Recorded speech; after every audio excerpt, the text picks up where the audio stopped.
which it's a bigger issue than just what the story is. The story is AI can now make fake selfies for your Tinder profile.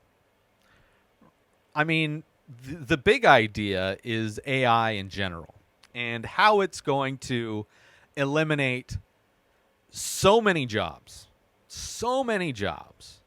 I mean, it's one thing for somebody to get doctored photos to use in their Tinder profiles, right? I mean, Photoshop's existed. People have been able to do that in general. There's been filters on photo apps for years. So having an AI render an even better quality version at an less amount of time isn't that surprising, right? I don't care, right? It's like just changing the angle that the picture is taken can drastically alter the overall look and appearance of a person, right? Anybody who's ever been on any kind of date from a dating site when you see the person that they aren't going to look like their pictures because of all of the things. So being surprised that there's AI versions of their pictures, whatever. My thing is, the reason why I chose this story to talk about is because AI and these tools to create images, there's same tools that can write blogs. There's same tools that are going to be able to create video content from just a word prompt, right? You go to a site like the Dolly 2. I think that's what it's called, right? You go in, you type in chair that looks like an avocado, and it renders a picture of a chair that looks like an avocado. I've used Dolly to create images for my blog posts just as like an image that kind of represents what I'm talking about.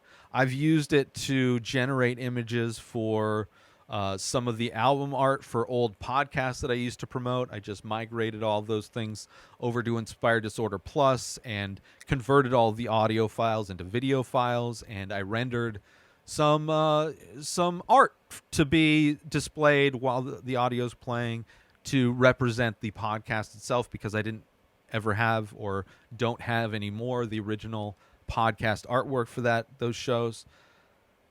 And it's effortless. And what I've seen, there are tons of industries that are going to be affected by the fact that AI can do all of these things, right? Graphic design is going to be photography. You can render in AI photorealistic images that you want. You can render in AI images that look like they were painted with oil paints, pastels, watercolor. You can choose the styles, surreal, expressionist, minimalist, right? You can choose to do these things with just a few word prompts. You can have a complete story generated from AI just by giving it a few ideas, a few keywords, right? There's AI that writes code, so coders are going to be replaced.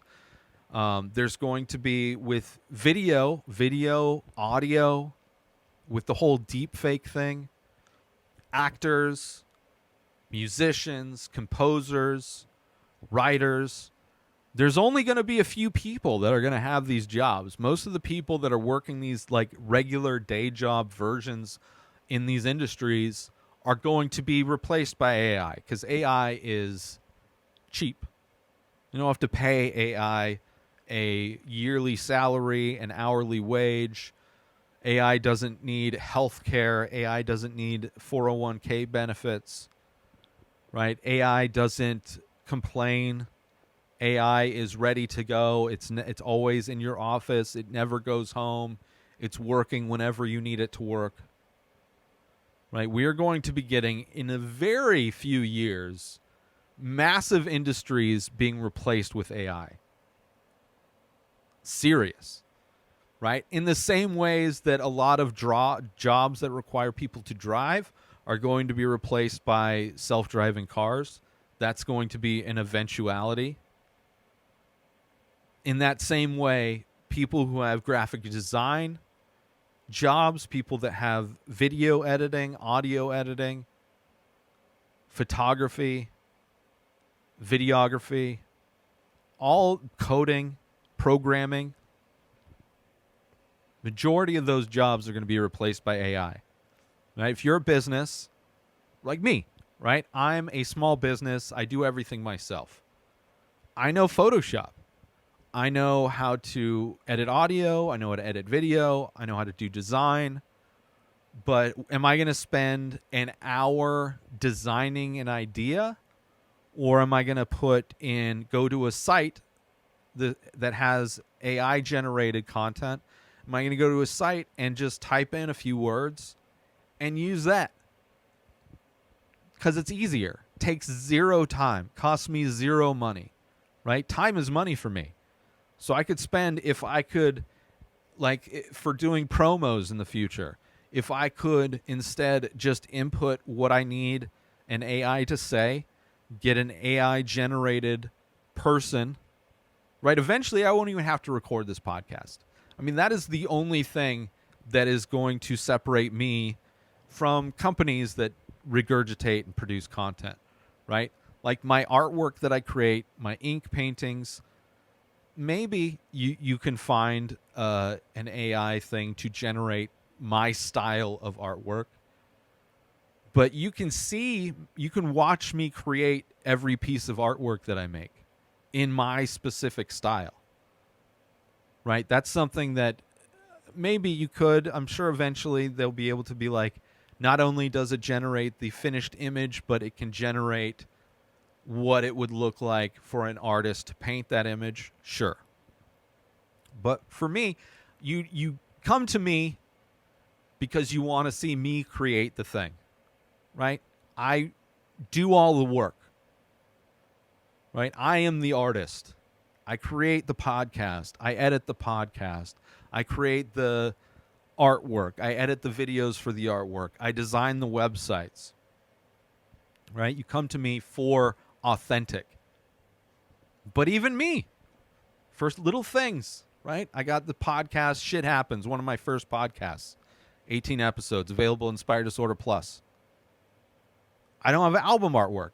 I never made album artwork for it, right? It was a podcast, solo podcast I did kind of just casually.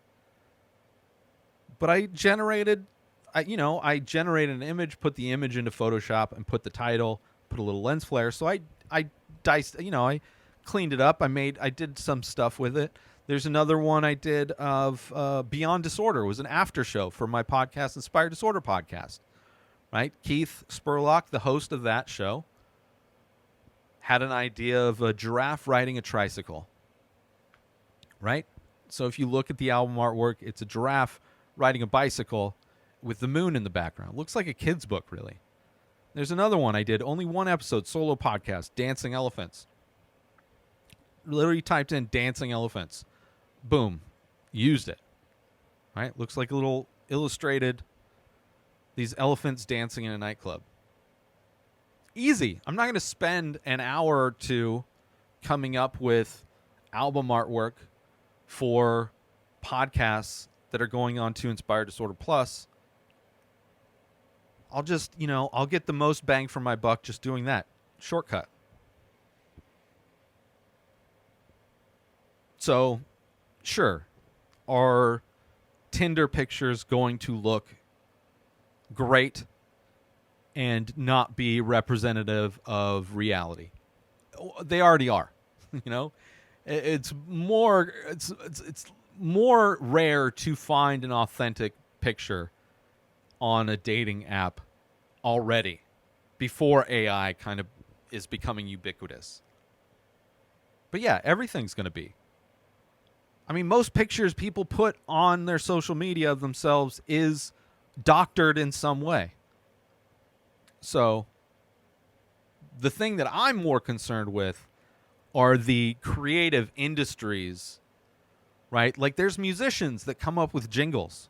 Now you'll be able to go to an AI generator, type in, and it'll just be able to come up with jingles for you, right? So why would a company need to go to an artist, somebody who composes jingles?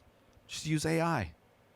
Why would a company go to, graphic designer, marketing team? You just generate AI.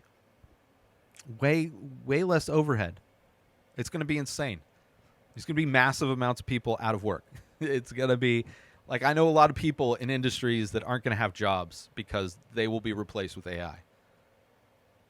Video game coders, engineers, artists, graphic artists. It's crazy times we're going to, and it's not going to, like, things are going to get really weird. Things are going to get really weird. Writers, copywriters, all that kind of stuff. So anyway, that's my thoughts on AI in general, that it's kind of a doomsday thing. It's not going to get good. It's not going to get good. And it's a weird thing, like, to hear artists talk about it, because there was already a stigma for artists using computers in general, right? For using a projector in order to do a mural. I had issues with that, right? I was like, you should do that by hand, right? But yeah, it's easy. It's a tool. Use a tool. People using Photoshop, generating an image, their reference image in Photoshop, and then copying that reference image, right? It makes it so much easier to do it. But now you don't even have to do that. Now you can just fully generate it from a few words. Where AI art is taking over somebody who has zero art ability, zero technical ability to paint, draw, design, just writes a prompt in an AI and sells prints of the artwork that the AI made. That's a reality. There's AI. People are profiting off of artwork made by AI right now, today.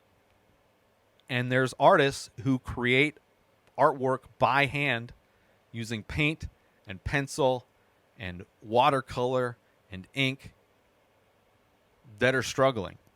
I mean, me included. But, hopefully there will be a movement in people who want to collect art from people who make art in a certain way, who are doing it in a traditional way, somewhat traditional way, right? Collecting artwork created by a human versus created by AI. That's the hope. That's the hope, but we'll see. I mean, who's going to be collecting art if everybody's unemployed? New episodes of The Ray Taylor Show come out every single day. Subscribe on YouTube and everywhere our podcasts are found. Binge the full week over at inspireddisorder.com/plus. Buy Ray Taylor Show merch over at inspireddisorder.com. Have a wonderful day, everybody. Peace out! Today is the day where you wake up and you realize that everything that you've been dreaming about, everything that you've been wanting, every goal and wish and hope that you've ever had can become real. Dreams can come true. What you manifest in your mind, you can bring to reality.